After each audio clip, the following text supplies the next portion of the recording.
Masechet Baba Batra, Daf Kaf Aleph Hamoud Bet. On va commencer par Kaf Aleph Hamoud Aleph, au premier tiers de la page.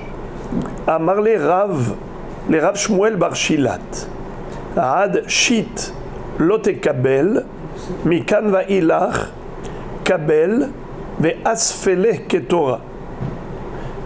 C'est-à-dire, nous avions déjà appris que l'établissement scolaire n'existait pas autrefois. Avec qui les enfants étudiaient la Torah? Avec leur père.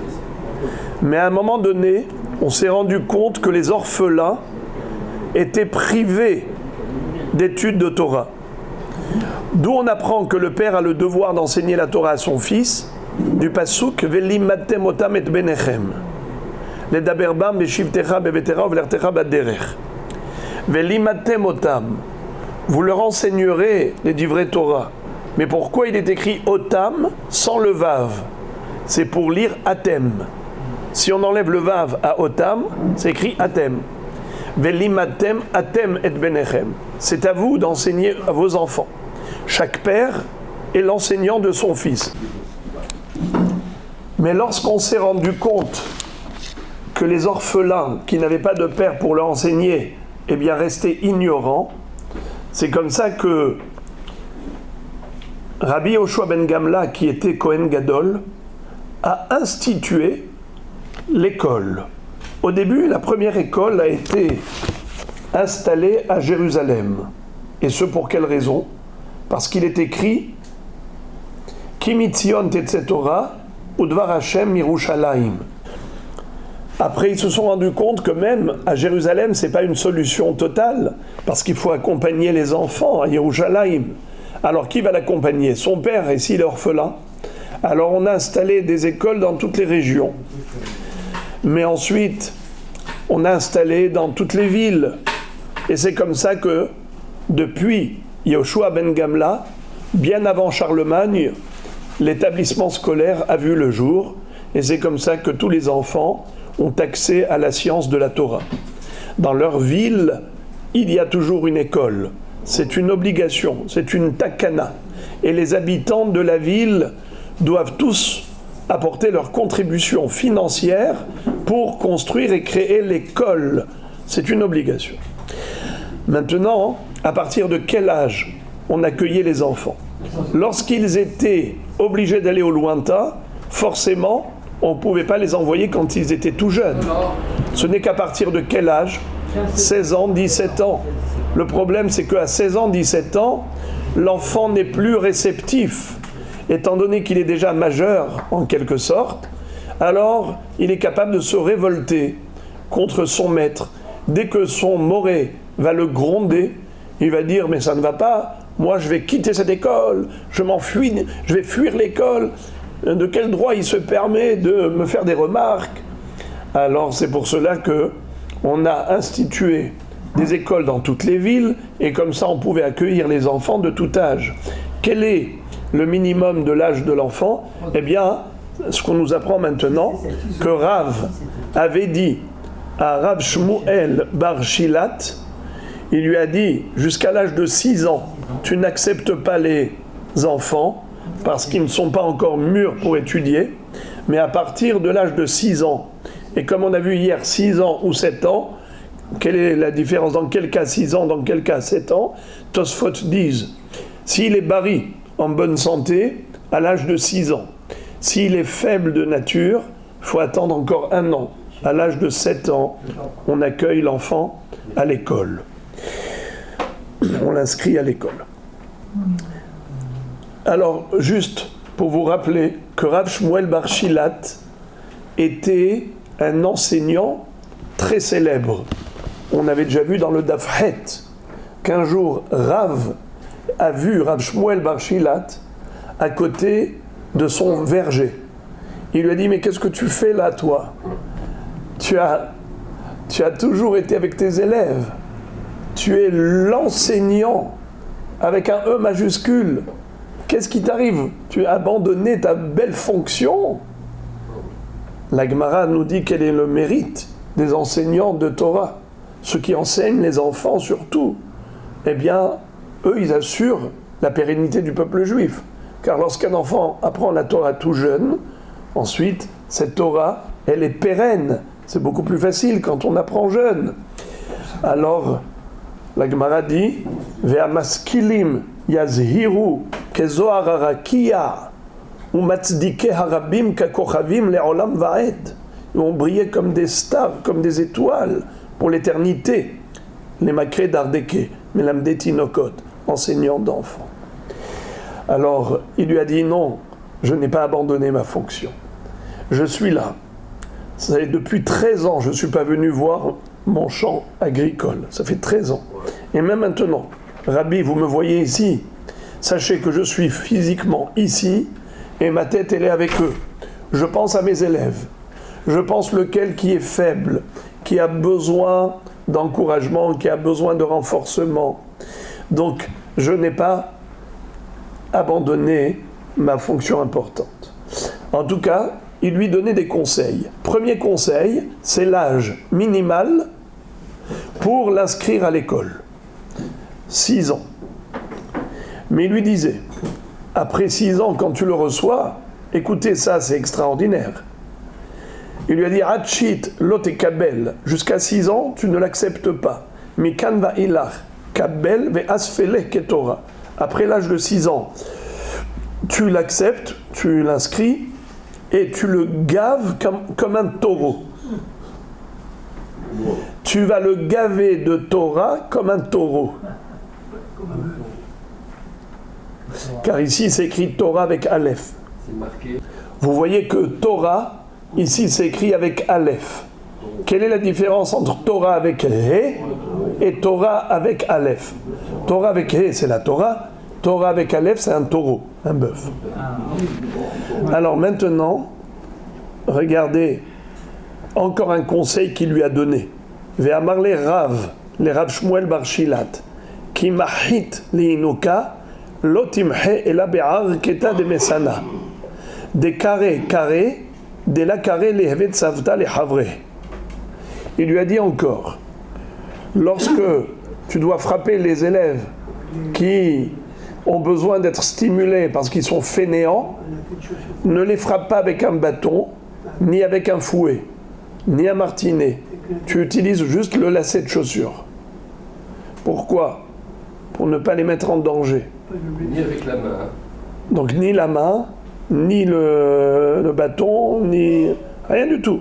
Vraiment, arketa de mesana, c'est-à-dire le lacet de chaussure. Comme ça dit Rashi. Klomar makakalla, shelo yuzak. Juste une petite tape qui ne peut pas faire de mal. C'est juste pour montrer la rigueur. Des carrés. Celui qui veut étudier, qu'il étudie. Des lots carrés, les evet savta les havre. Et si malgré les coups, il ne veut pas étudier. Tu vois, il y en a, tu as beau le rappeler à l'ordre, eh bien non, lui il veut que jouer, il veut que... Tu sais quoi? Est-ce qu'il faut le renvoyer de la classe? Non. Qu'est-ce qu'on fait? Regardez qu'est-ce que dit Rashi. Lehve tzavta les havre. Qu'il reste ici comme camarade de classe. Rashi dit en chazakuk le yasero yoter midai. Arrête de lui faire des reproches. Arrête de le réprimander. Ne le dégoûte pas en le frappant ou en lui criant ou en le grondant et en faisant 1000 reproches. Stop!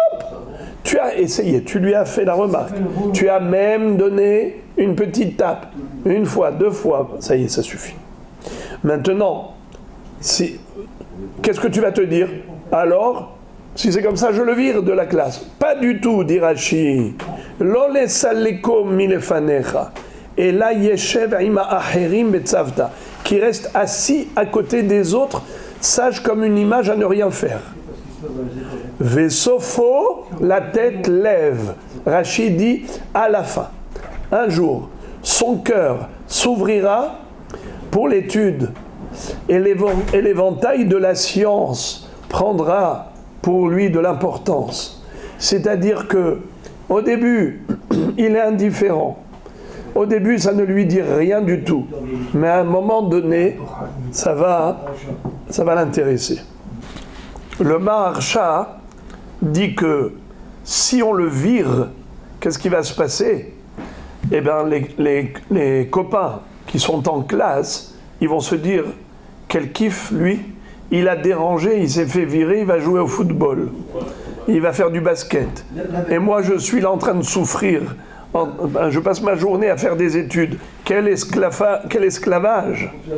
Je préfère déranger comme lui, je me ferai virer, comme ça moi aussi je vais aller jouer au football avec lui.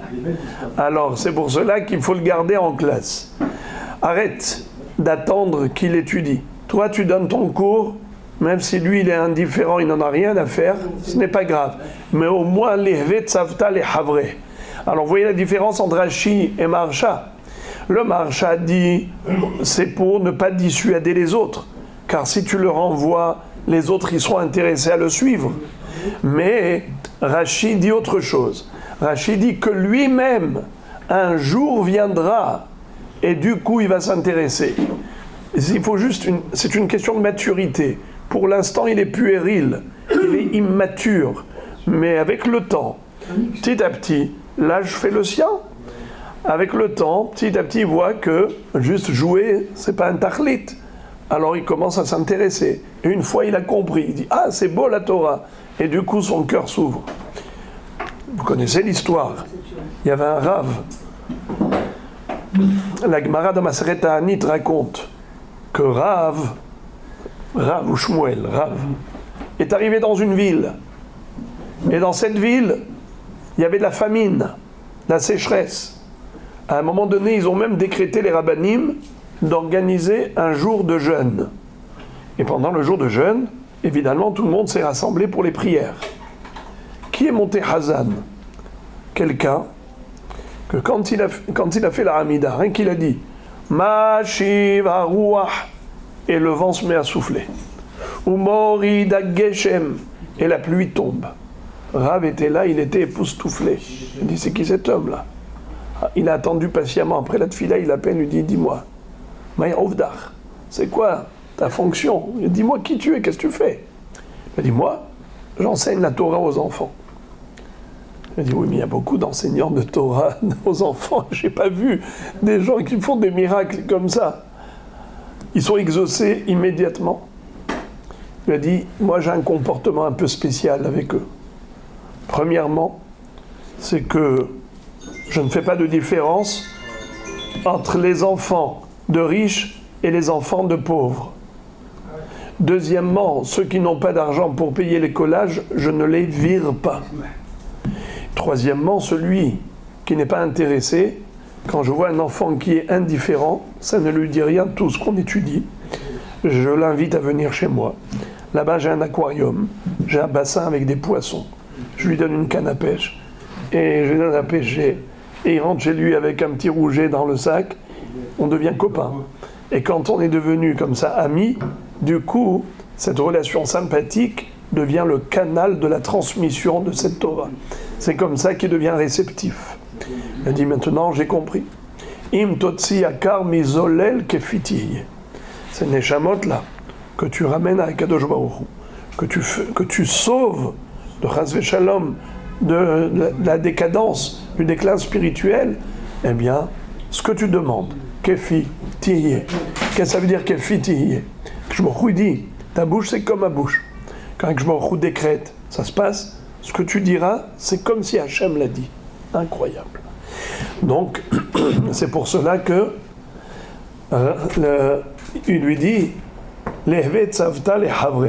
Et maintenant, la Gemara revient à ce qu'on avait appris plus haut, un enseignement de Rava, qui avait dit que on peut empêcher quelqu'un qui veut ouvrir un magasin dans le Hatzer, parce que ça peut gêner tout le voisinage. Les gens veulent faire la sieste, ils veulent aller dormir, et voilà que le bruit des clients qui rentrent et qui sortent dans le Hatzer pour aller à la boutique, eh bien ça dérange. Il peut lui dire, moi je ne supporte pas ce bruit. Laisse-moi tranquille, ferme ton magasin. Il peut l'empêcher d'ouvrir une boutique. Mais il ne peut pas l'empêcher d'enseigner la Torah aux enfants dans le Hatzer. Et pourtant, il y a le bruit des enfants. Ils viennent, ils rentrent en classe, et ils sortent, et bien sûr que ça crie, et ça chante. On le sait que ça fait du bruit, les enfants. Est-ce qu'il peut l'empêcher? Réponse non. C'était l'enseignement de Rava. La Gemara, maintenant, va adresser à Rava une objection.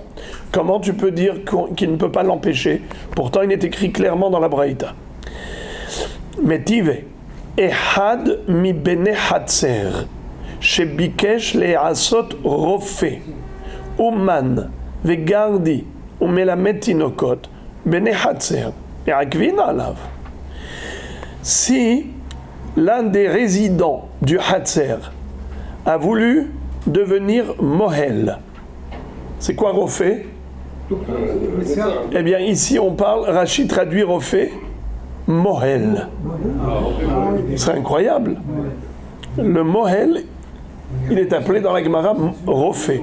Pourquoi? Parce qu'il fait un traitement médical quand même. Par rapport au bébé qui vient d'être circoncis. Vous connaissez la Gemara qui dit pourquoi est-ce que la bracha de Refaenu Hashem Venerafé, Baruch Ata Hashem Rofé Chole Amo Israël, c'est la combientième bracha? Magen Abraham 1, mais Hayam Etim 2, Hael Akadosh 3. C'est la combientième? Refaenu, c'est la combientième? J'ai pas encore entendu une réponse juste. J'ai pas encore entendu une réponse juste. La Gemara dit que la Refoua refait, il a créé la guérison pour la Brit Mila qui a lieu le 8e jour. C'est pour ça que la bracha de Refaenu est en 8e position. Donc refait, Rashi traduit refait Mohel. Umman, c'est quoi Umman? Si on traduit littéralement Umman, c'est un artisan. Regardez comment Rashi traduit. Rashi dit Umman, mais Kizdam. C'est le vrai médecin à l'époque. Il faisait des saignées, mais Kizdam. C'est comme ça qu'il soignait les gens. Avec des saignées, il y avait une régénérescence du sang, parce que la maladie, c'est quoi? C'est un microbe qui s'installe dans le sang, et quand on renouvelle le sang, celui qui est pollué, on le retire et il y a du sang nouveau. C'est même une expression. Du sang nouveau, c'est comme ça que la personne guérissait. Vous leur mettez dans le dos des... Ouais, des ventouses et ainsi de suite. Pas des ventouses, des bestioles. Comment ça des sangsues. Oui, mais il y avait aussi des... Même, il y avait des genres de ventouses. Normalement, ils faisaient une petite incision. Petite incision et après comme une sorte de ventouse. Bon. Alors, en tout cas, le Umman, c'était donc le docteur. Vegardi, c'est quoi Gardi? C'est pas Zardi. Le tisserand. Le tisserand, c'est celui qui fabrique le tissu. Alors, les gens lui apportaient du fil et ils fabriquaient du tissu. Tous aimaient la mettre tinokot et les enseignants d'enfants. Bene Hatzer, mais Akvina Lav. Tous les résidents du Hatzer, de la cour commune, puisque vous savez comment c'était les maisons. Toutes les maisons donnaient sur une cour commune. Et on sortait de la maison vers la cour. Alors tous les voisins peuvent lui dire « Non monsieur, on n'est pas d'accord que tu ouvres ici un cabinet médical pour faire des saignées. On n'est pas d'accord non plus que tu ouvres ta boutique de tisserand pour fabriquer du tissu. Pourquoi rabotaille? Pourquoi pas ?» Quel est le problème? C'est le bruit. Eh bien, tous les passants, tous les clients, tous les patients, ils vont venir et ça va faire du bruit. Aller-retour. Nous, on veut vivre tranquille. C'est quoi ce bruit-là? Ils peuvent l'empêcher d'ouvrir son cabinet médical, d'ouvrir sa boutique, le tisserand, sa fabrique. Ils peuvent même l'empêcher aussi, par exemple, le Mohel, d'être Mohel, parce que c'était pas le Mohel qui allait chez le bébé, c'est le bébé qui venait chez le Mohel. Alors les gens, ils rentraient, et tout le monde, les invités, ils arrivaient, et tout ça. Alors, à toi d'aller. Toi, tu peux pas ouvrir ici ton cabinet de Mila. Également, Melamed Tinokot, enseignant d'enfants, tu peux pas ouvrir ici ton école. Et mais on a déjà dit que, Rava a dit que c'est permis et personne ne peut l'empêcher. Donc il est contredit Rava par la Braïta. Rava c'est un Emora, il ne peut pas contredire la Braïta. Comment Rava autorise d'enseigner la Torah dans un Hatzer, d'ouvrir là-bas une classe et personne ne peut l'empêcher, alors que la Braïta a dit clairement qu'on peut l'empêcher, les voisins l'empêchent. Réponse. Ici, on ne parle pas d'enseignement de Kodesh. On parle de quelqu'un qui enseignait même carrément à des enfants goïm. Il leur enseignait évidemment pas de la Torah. Donc c'est de cela qu'il s'agit. Et les Mefarshim disent qu'on aurait pu dire même la même chose si c'était des enfants juifs. Enseigner du hol dans le Hatzer, eh bien tous les voisins peuvent empêcher. Pourquoi ? Parce que c'est pas de la Torah. Tu enseignes du hol, que ce soit à des goïm ou à des enfants juifs, ça nous dérange, ça fait du bruit. Tous les enfants, ils arrivent avec leur cartable, les parents les accompagnent, les gens, ils viennent pour les accompagner, après pour les raccompagner à la maison. Quel bruit ! Mikol hanichnasim vekol hayotzim. Le bruit de ceux qui rentrent, ceux qui sortent. Et les enfants eux-mêmes, n'en parlons pas. Tout ce bruit, si c'est pour la Torah, on ne peut pas l'empêcher. Si c'est pour du hol, on peut l'empêcher. Et pourquoi alors on a parlé d'élèves goïm ? Parce qu'en général, des enfants juifs, on leur enseignait la Torah. À Djerba, jusqu'à présent, on leur enseigne la Torah. Le Rav Bogi de Saadoun, Alav Shalom, vous savez que quand il est venu de Djerba, il s'est installé à Paris 19e, à la rue Riquet. Ils ont ouvert une école qu'ils appellent la Gigi, à Rome, l'association des juifs djerbiens. Eh bien, eux, ils voulaient faire du hol. Il leur a dit, mais non, que du Kodesh. Alors, ils sont arrivés à quel compromis ? Ils étudient de la Torah jusqu'à 4 heures d'après-midi, jusqu'à 16 heures. Ce n'est qu'après 16 heures qu'ils commencent le hol. 3 heures de hol, et ils ont d'excellentes notes. Tashma, encore une kushia. Shnaim shiyoshvim b'hatzer, ubikesh echad mehem la'asod rofeh ve'uman ve'gardi u'melamed tinokot havero me'akev alav. La même question et la même réponse. Achaname betinokot de'akum. Qui peut me dire quelle est la différence entre la question précédente et la question suivante ? A priori, c'est presque mot pour mot pareil. Quelle est la différence ? Allez, je vous laisse 10 secondes. Quelle est la différence entre la question et la réponse précédente et la question et la réponse suivante ? On a relu presque mot à mot la même chose, 2 fois, du copier-coller. Alors, je vous donne la réponse. La réponse, c'est que avant, on parlait de beaucoup de voisins. Et là, on parle qu'il y avait en tout et pour tout 2 habitants, 2 voisins. Alors, le hidouche est le suivant. C'est que non seulement que le rabbim peuvent empêcher le yahid, mais même le yahid peut empêcher le yahid. Ça veut dire que non seulement lorsque tu déranges beaucoup de gens, c'est sûr que tout ce public peut t'empêcher de les déranger, mais même si tu ne déranges qu'une seule personne, il est en droit de t'empêcher le dérangement et te dire ferme ton magasin, ferme ta boutique, tu ne peux pas te permettre de me déranger. Encore une kushia sur Rava qui a dit qu'on a le droit d'ouvrir une classe de Torah pour enseigner la Torah aux enfants et aucun voisin ne peut empêcher. Mish et Eshlo, pourtant il est écrit dans la braïta suivante. Mish et Eshlo baïd behatzer ashutafin, harezelo yaskirenu, lo le rofe, velo le uman, velo le gardi, velo le sofer yehudi, velo le sofer armaï.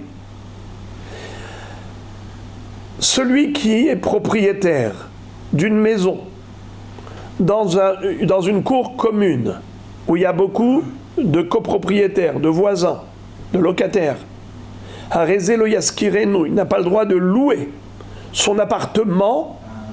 L'olérofé n'a pas le droit de louer à qui ? À un docteur pour un cabinet médical. Et on a déjà dit, c'est qui ce refait ? Un Moël. Velole Ouman. C'est quoi ici Ouman ? Non. C'est le docteur qui faisait des saignées. Vélo la gardi. Et c'est quoi gardi ? Un tisserand. Vélo les sofer yehudi. Alors, bravo. Sofer Yehudi, c'est un enseignant juif. Vélo les Sofer Armaï, c'est quoi Sofer Armaï? Un enseignant non juif qui enseigne des mathématiques et de la physique-chimie. Ok, alors tout ça, ça veut dire que c'est interdit d'enseigner même à un Sofer Yehudi. Alors écoutez la réponse. Besofer Mata. Qu'est-ce que ça veut dire Besofer Mata? Alors là, Rashi donne une explication. Moi, je vais vous le dire dans mes mots.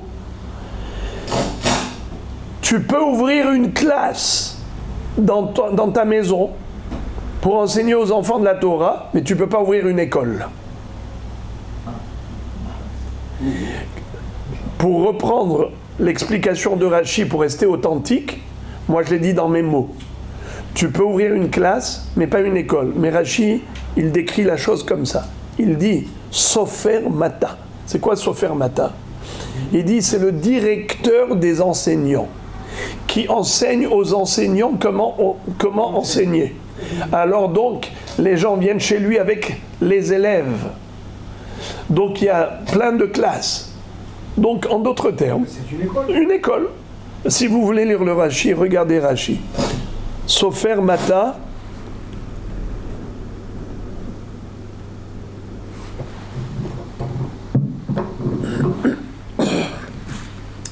Melamed Tinokot Ha'ir, l'enseignant de tous les élèves, de tous les enfants de la ville. Ou Moshiv Melamdim Tartav. Et il fait une formation d'enseignement. Vehu More et Kulam Eriasu. Et il enseigne à tous ses enseignants comment enseigner. Veyesham Kol Gadol. Et là-bas, il y a beaucoup de bruit. Il y a trop de bruit. Là, les voisins peuvent se plaindre. Ils ont le droit de lui fermer l'école. Mais quand il s'agit que d'une seule classe, ils ne peuvent pas lui fermer la classe. Ok. Amarava, maintenant qu'on a terminé le sujet, maintenant on va parler de l'école. Lisons. Amarava. Rava enseigne. Mitakanat Yehoshua ben Gamla vailach. Depuis que Yehoshua ben Gamla, le Kohen Gadol, qui avait institué l'établissement scolaire, il avait ouvert la première école du monde. L'omamtinan yenuka mimata le mata. Aval mi bekenishta le bekenishta mamtinan. C'est-à-dire, imaginons par exemple, quand on vient solliciter les gens, allez, donnez de l'argent, parce qu'on voudrait payer un enseignant. Ici, on a, grâce à Dieu, 25 élèves, il y a des enfants, il faut ouvrir un Talmud Torah. Alors on dit, Rabotaï, donnez des sous. Et ils disent, mais non, il y a une autre école dans la ville d'à côté. Ils n'ont qu'à aller étudier là-bas. C'est gratuit. Ça ne va pas nous coûter de l'argent, pour nous c'est gratuit. Là-bas, de toutes les façons, ils ont une classe. Et elle n'est pas pleine. Ici, cette classe, allez, on va dire, ils vont se rajouter aux autres. Mais pourquoi vous voulez qu'on paye? On arrive à Rabotaï, on nous dit que ils sont obligés de payer pour ouvrir une école, pour ouvrir une classe, en fonction du nombre d'élèves. Et on nous dit que si par exemple, il y a une ville à côté de l'autre, deux villes voisines, il y a une école dans cette ville, tu ne peux pas dire, moi je ne veux pas ouvrir une école ici, ils n'ont qu'à aller dans la ville d'à côté. Pourquoi? Pourquoi pas? C'est dangereux de faire voyager les enfants. Les voyages ne sont pas à l'abri des dangers. Où est-ce qu'on retrouve ça dans la Torah? Qui est-ce qui peut me rappeler? Allez-y, bravo, bravo. Presque. Binyamin, le fils de Yaakov Avinu, quand Yehuda est revenu avec ses frères en disant « Papa, donne-nous Binyamin, car le premier ministre égyptien veut le voir. » Qu'est-ce qu'a dit Yaakov Avinu? « Non, je ne vous le donnerai pas. Pourquoi? Penikraenu ason. Baderer. C'est Haz Shalom, il lui arrive un malheur, chemin faisant. Et Rachid dit « Asatan mekatreg beshaat sakana. » Le Satan, il accuse l'homme quand il est en danger. C'est-à-dire que une personne, quand elle est chez elle, rien ne lui arrivera, elle entreprend un voyage, et voilà qu'il y a eu quelque chose, malheureusement. Un incident, un accident. Comment ça se fait ? Parce que les drachim behezkat sakana, les voyages, c'est pas à l'abri de danger. Il y a toujours des pépins. Eh bien, les enfants, tu vas pas les envoyer tous les jours à la ville voisine pour aller à l'école là-bas de l'autre ville, parce que tu fais courir des dangers aux enfants. Alors, il faut ouvrir une école même dans cette ville. Alors, la Gemara continue et nous dit Aval mi bekenishta le bekenishta mamtinan. Mais d'une synagogue à l'autre, oui, ça veut dire quoi ? Si par exemple, on te dit, dis-moi, dans le quartier là-bas, il y a une école, pourquoi tu voudrais que j'ouvre une école aussi dans mon quartier ? Non, ils n'ont qu'à aller mi bet knesset, les bet knesset. C'est vrai, parce que là, il n'y a pas de danger. Ils peuvent y aller tous les jours. Mais s'il y avait un fleuve entre les deux, qui séparait mi bet knesset et bet knesset, même dans la même ville, mais il y avait un fleuve qui séparait, alors là, c'est dangereux. Il faudra ouvrir 2 écoles de chaque côté du fleuve. Mais s'il y a un grand pont, comme à New York, vous avez le pont, ou bien, pourquoi j'ai dit New York, comme à... Exactement, à Brooklyn. Mais pour ceux qui étaient dans le 19e, ils s'en souviennent. Il y avait la Seine, mais il y avait le pont des 2 côtés de la Seine. Le canal de Veika Gamla, Veika Titura Mamtinan, Veika Gamla Lo Mamtinan. Mais attention, ce n'est que s'il y a un grand pont large qui est sécurisé, c'est là qu'en effet tu peux dire ils n'ont qu'à traverser. Mais si c'est pas un pont qu'il y a, s'il y a juste une passerelle, vous savez c'est quoi une passerelle ? C'est dangereux, c'est étroit, c'est pas très stable, c'est dangereux. Les gosses qui vont aller tous les jours, imagine-toi, un jour l'enfant il va tout seul, et Hazve Shalom il glisse, c'est dangereux. Alors, dans ce cas-là, il faudra 2 écoles. Et on peut imposer aux gens de payer pour ouvrir une 2e classe, une 2e école. Et la Gemara nous donne le principe. Combien d'élèves au minimum pour ouvrir une classe ? Ve'amarava sar makre dardeke esrim vehamisha yenoke. Eh bien, 25 élèves. Dès qu'on a 25 élèves, eh bien, il faut payer un enseignant. Maintenant, si tu as 50, veika hamshin, modvinan, 2 enseignants. Tu ne peux pas dire, ouais, mais c'est du même niveau. D'accord, c'est Kita Aleph. Ils sont tous Kita Aleph. Alors mets-les tous, les 50, dans la même classe. C'est plus économique. Non, comment tu veux que le bonhomme il puisse enseigner à 50 enfants ? Il va devenir fou. D'accord ? Alors il faut 2 classes. Dès qu'on arrive à 50, 2 classes. Veika Arbaim, mais si on a 40, il n'y a pas 50. Non, on a dit pour 2 classes, c'est 50. 50, tu as 25 et 25. Si on a 40, ça fait quand même beaucoup. Alors écoutez, Mukminan Rish Duchna. On lui donne un aide enseignant. On paye un aide enseignant. Qu'est-ce qu'il fait l'aidant ? Celui qui est là pour l'assistant du moré, qu'est-ce qu'il fait comme travail ? Il est moré lui-même ? Non. Alors on n'a qu'à faire 20 et 20 si lui-même il est moré. Il est des enfants qui sont... Bravo, il fait réviser. Excellent. Lui, il n'est pas capable d'être moré. Pas seulement surveillant, mieux que surveillant. Il fait les révisions. Il fait assistant, c'est-à-dire il entend le cours avec tous les élèves. Lui, il comprend mieux puisqu'il est adulte. Et donc, il les fait répéter. Mais le Moremskin, combien tu veux qu'il travaille avec 40 élèves, il va devenir fou. C'est pour cela qu'il lui faut une personne qui l'aide. Et cette personne qui l'aide, cet assistant, est là pour faire réviser ce qu'ils ont appris avec le Moré. Mais quand ils arrivent à 50, alors on fait 2 fois 25, 2 classes. Au Messaïrin le Mimata.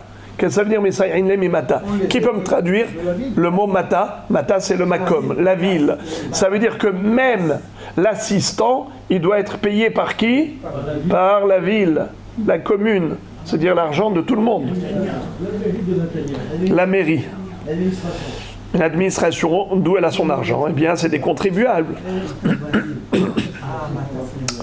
Ve'amarava, haimekre yenoke des garis, veika harina des garis féminins, l'homme est salkinanle, dilma ateletrachule.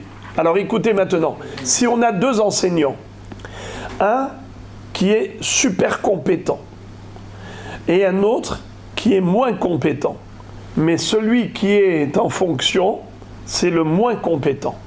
Est-ce qu'on le vire pour céder la place à l'autre qui sait enseigner mieux que lui? Je répète la question. On a deux enseignants, un bon et un beaucoup mieux.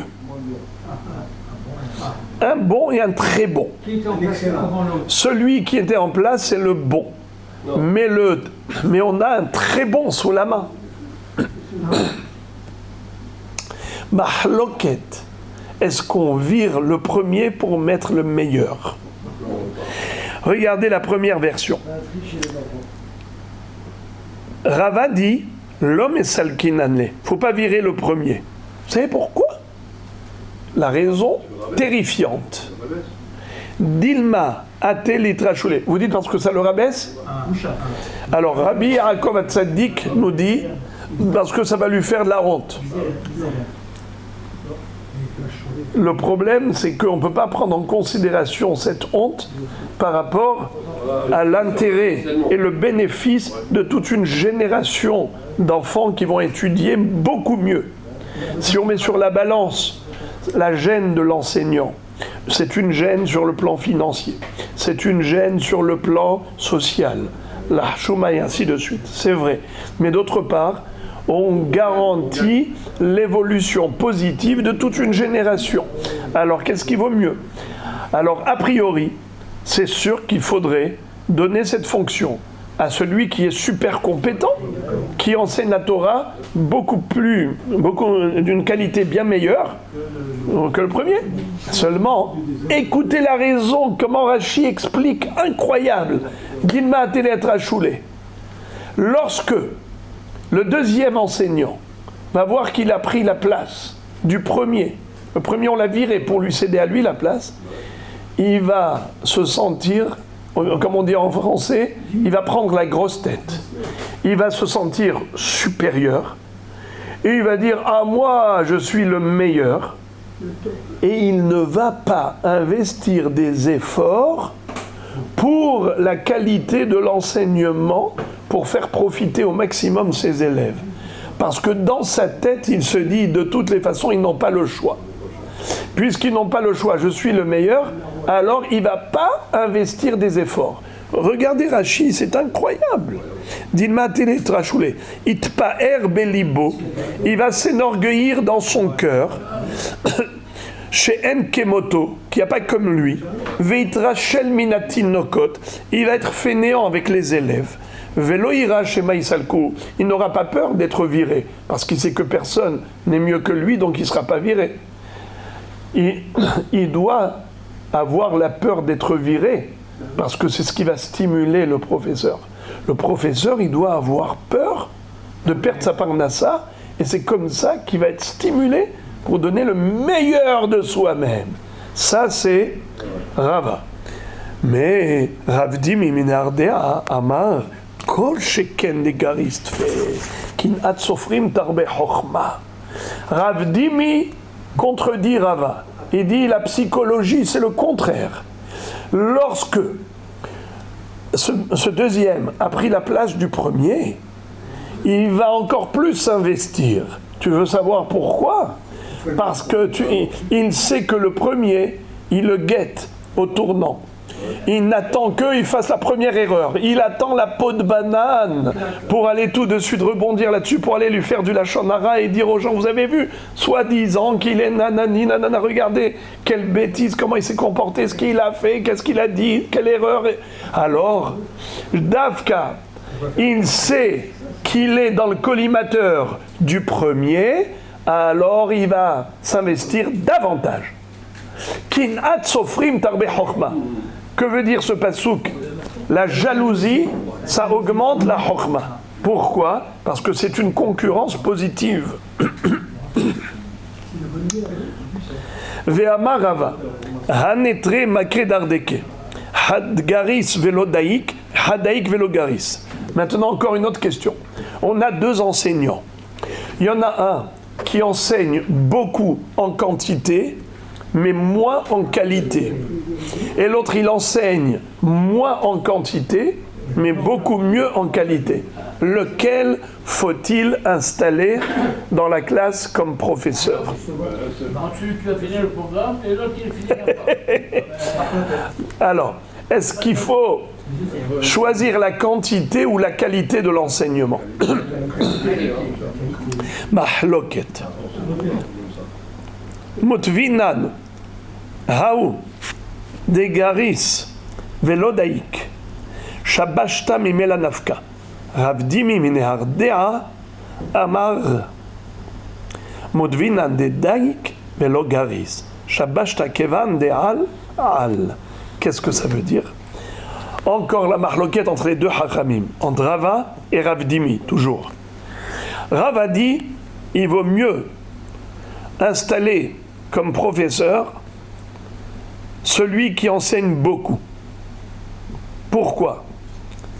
Car la quantité, une fois qu'elle est acquise, même si ce n'est pas précis, avec l'âge, il va aiguiser son savoir et il va arriver à la précision. Il vaut mieux emmagasiner beaucoup de notions, beaucoup de connaissances, et même s'il n'y a pas beaucoup de précision, ce n'est pas grave, car avec l'âge, il va arriver à la chokhma. Il va approfondir, il va répéter et il va comprendre mieux les choses. Ça, c'est l'opinion de Rava. Mais selon Ravdimi, c'est le contraire. Il dit qu'il vaut mieux un enseignant qui donne un enseignement de grande qualité. Pourquoi ? Parce que s'il enseigne avec des erreurs, les erreurs qu'un enfant a enregistrées, jamais ces erreurs ne disparaîtront. Il va grandir avec des erreurs dans sa tête. Des choses fausses.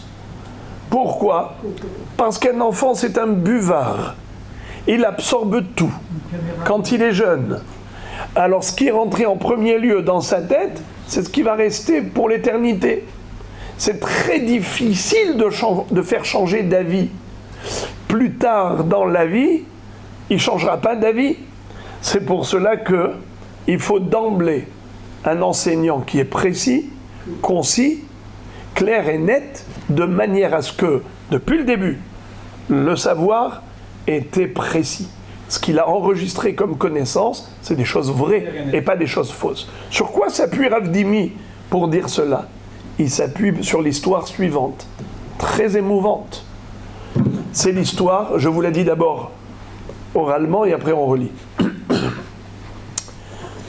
Yoav ben Tserouya, le chef d'état-major de David Amelech.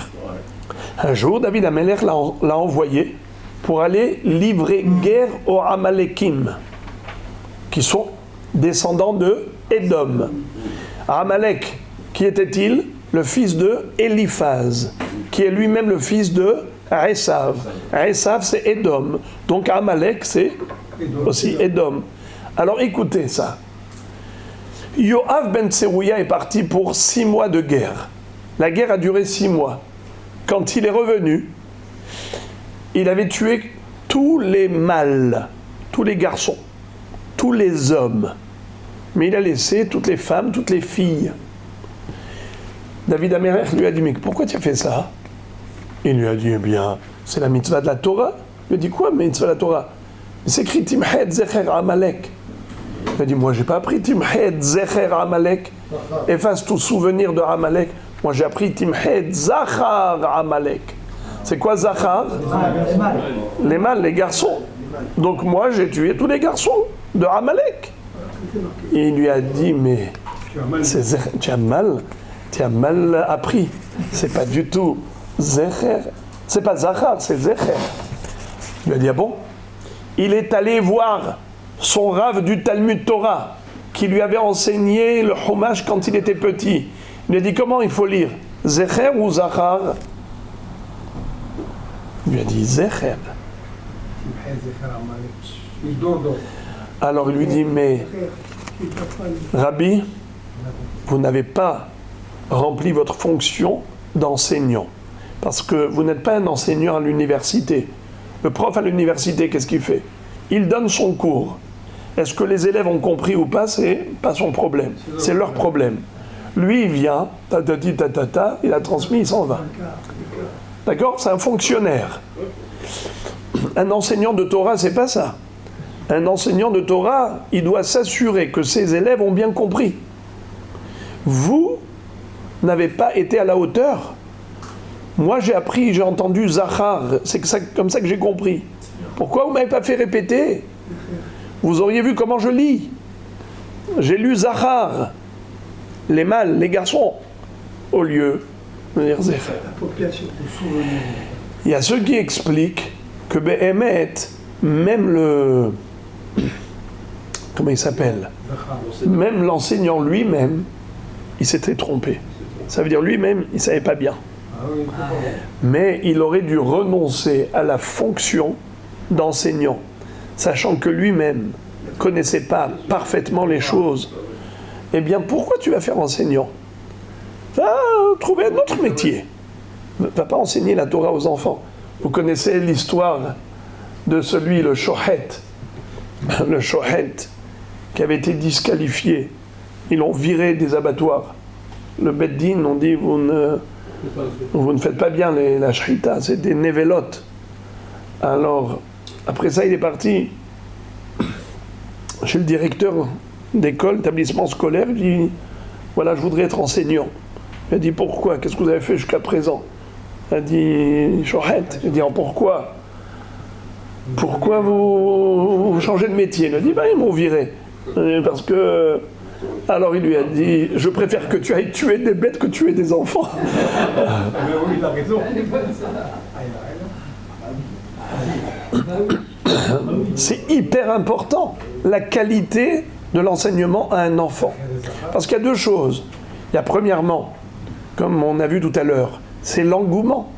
Leur donner envie d'étudier, les intéresser. Et aussi la précision. Alors, vous savez, la fin de l'histoire, elle fait peur. Yoav ben Tserouya, c'était un chef d'état-major. Il a dégainé. Il a dit, vous allez voir, venez, on va lire. Dirtiv. Alors il dit comme ça. Shabashta kevan de al. Une erreur, une fois qu'elle est rentrée dans la tête, ça y est, elle est montée dans la tête, finish. Ça, tu peux plus l'enlever. Dirtiv. Ki sheshet hodashim, yashav sham Yoav, bechol Israël, adachrit, kol zachar be'edom. 6 mois, Yoav est resté là-bas avec l'armée d'Israël, jusqu'à ce qu'ils ont retranché tous les mâles de Édom. Qui a talékamé des David, quand il est venu devant David, à Marley, je tourne la page, Maïtarma avat hachi. Pourquoi tu as fait ça de tuer que les hommes? À Marley. Dirtiv timhe et zachar amalek, parce que c'est ça qui est écrit dans la Torah. Tu dois tuer le zachar. Amarle ve anan zecher karinan. Il a dit nous on ne lit pas zachar, on lit zecher. Amarle ana zachar akriyun. Il a dit mais moi c'est comme ça qu'on m'a enseigné. Azal shaile le rabbé. Il est parti, il a consulté son maître. Amarle he akritan. Comment tu nous avais enseigné? Amarle zecher. D'après une explication, il lui a dit je vous ai enseigné zecher. D'après l'autre explication, je vous ai enseigné zachar, parce que lui-même il a fait l'erreur. 2 explications. Shakal safsira le miktele. Il a dégainé son épée pour le tuer. Amarle amaï. Il a dit pourquoi tu veux me tuer? Amarle dirtiv arur osem elechet Hashem remia.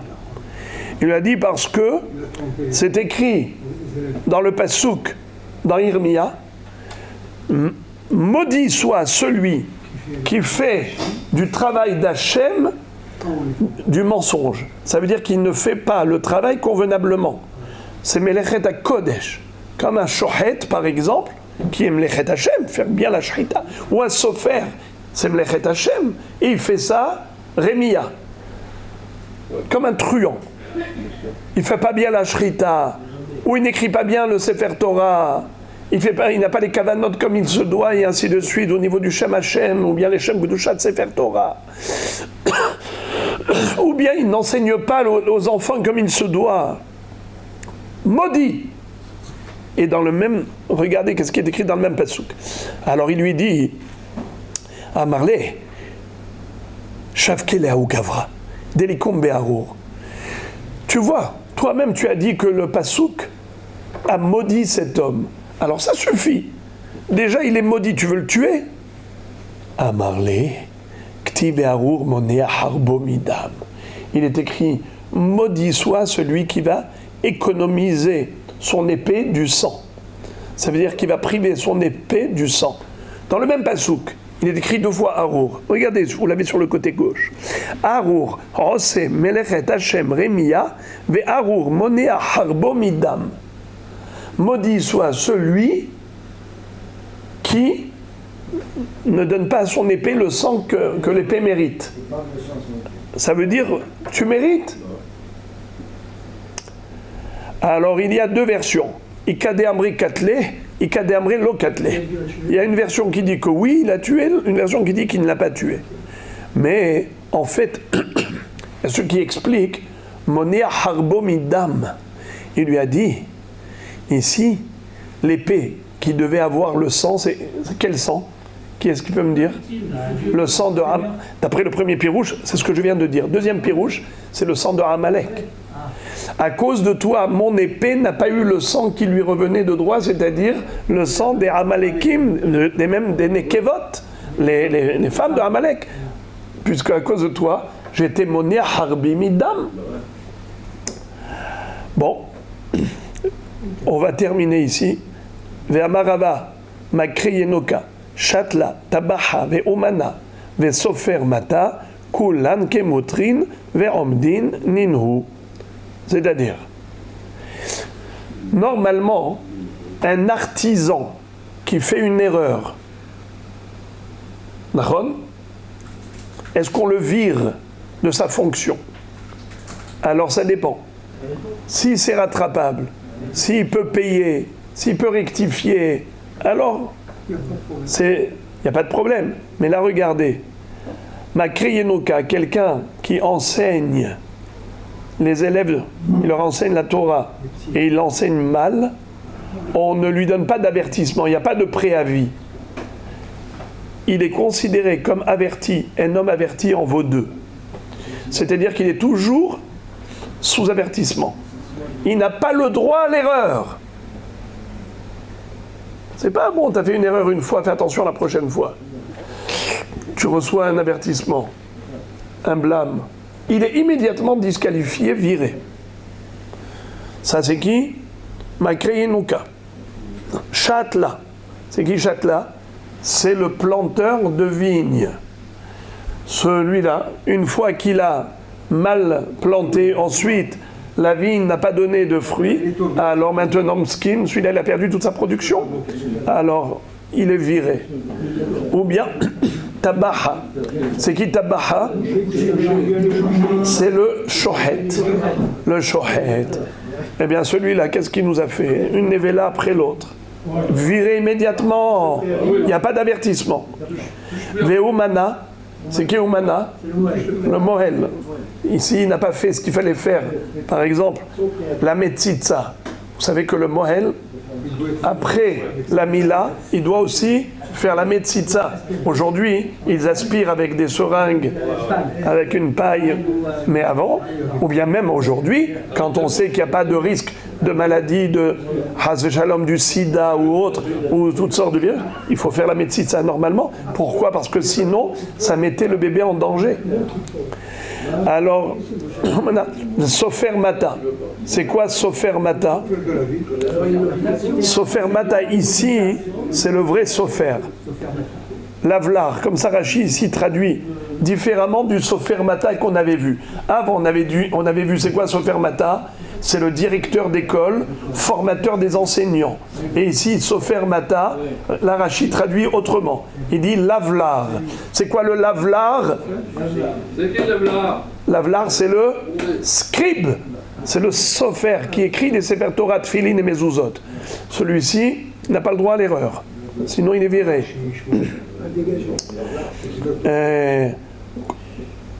Kulan kemutrin ve'omdin. Ils sont tous considérés comme moutrés. C'est quoi atra'a? Avertissement. Ils sont considérés comme déjà avertis. Nenu. Klala de milta. Quelle est la règle générale? Kol pseda de lohadar mutre ve'omedhu. Toute erreur qui est irrattrapable, qui est irréversible, ça veut dire une fois que c'est fait, c'est fait. Le Sefer Torah, une fois qu'il est pas soul, tu peux pas le recachériser. Le bonhomme c'est tfilin, basoul. Alors, on peut pas admettre, on peut pas accepter quelqu'un comme ça dans cette fonction. Il est immédiatement disqualifié. Donc c'est ça le principe. Comme ça dit Rashi. Psida de lohadar, kegon elu, comme toutes ces fonctions. Mishenit nabla behema, oharag amekiz ve'a sofer katav sefer Torah betaout. Imaginons Hasve Shalom, le bonhomme, il a fait une saignée. Au lieu de bien faire la saignée, qu'est-ce qu'il a fait? Il a tué le bonhomme. Il lui a fait une incision comme ça. Il a fait comment on appelle ça? Une prise de sang.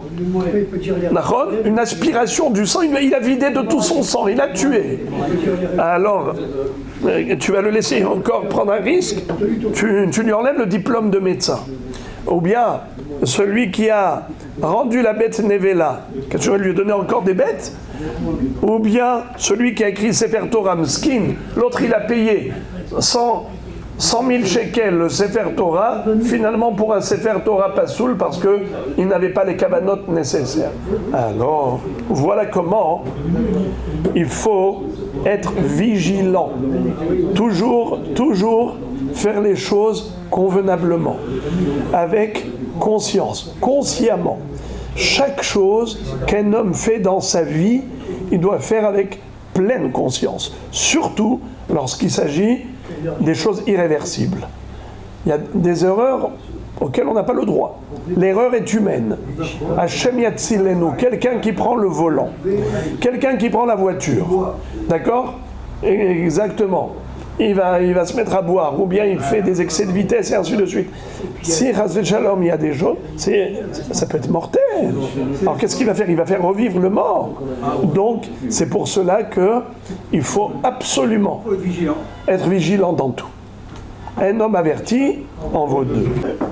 Vous savez qu'à propos de Amalek, un petit commentaire concernant ce qu'on a vu tout à l'heure, l'erreur qu'a faite Yoav ben Tserouya par rapport à la lecture. Au lieu de lire Timhe et Zecher Amalek, il a lu Timhe et Zachar Amalek. Eh bien, figurez-vous, nous dit le Gaon de Vilna, que cette histoire apporte une lumière supplémentaire dans la compréhension d'un pasouk qui parle de la guerre contre Amalek. Souvenez-vous, ce qui est écrit dans Parashat Beshalach. À la fin de Parashat Beshalach, il est dit que Akadosh Baruch Hu a dit à Moshe Rabbeinu d'aller lutter contre Amalek, n'est-ce pas? Et Moshe Rabbeinu a envoyé Yehoshua bin Nun pour aller lutter contre Amalek. Là-bas, il est écrit comme ça: Ketov zot zikaron basefer vesim beozne Yehoshua ki maho emhe et zecher Amalek. N'est-ce pas? Comme ça, Akadosh Baruch Hu va dire Kiyad al-Kesiyah milhama l'Hashem ba'amalek midor. J'élève ma main et je jure par mon nom, par mon trône, que je vais livrer guerre à Amalek d'une génération à l'autre. Mais il lui a dit comme ça: écris cela dans le livre comme souvenir, Ketov zot zikaron basefer vesim beozne Yehoshua. Et mets ça à l'oreille de Yehoshua. Qu'est-ce que ça veut dire? On ne retrouve nulle part cette notion Sim be'ozne Yehoshua. Yehoshua, c'est le successeur de Moshe Rabbeinu. Moshe kibel Torah misinai umsaral Yehoshua. Yehoshua, il lit tout ce qui est écrit dans la Torah. on ne va pas dire pour chaque mitzvah, mais dans l'oreille de Yehoshua. Pourquoi spécialement dans cette mitzvah il est écrit « Mais à l'oreille de Yehoshua ». Ce que tu vas écrire dans le livre, c'est parce qu'ici il y a un risque d'erreur.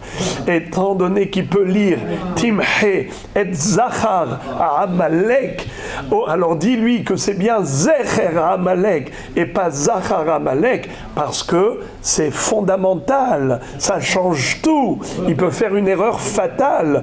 Au lieu de « Timhe et Zecher Amalek », il va croire que c'est Zachar. C'est pour ça qu'il n'est pas suffisant d'écrire Ketov Zot Zikaron Vesim Beozne Yoshua. Tu vas lui lire le pasuk à ses oreilles pour qu'il sache quelle est la ponctuation précise.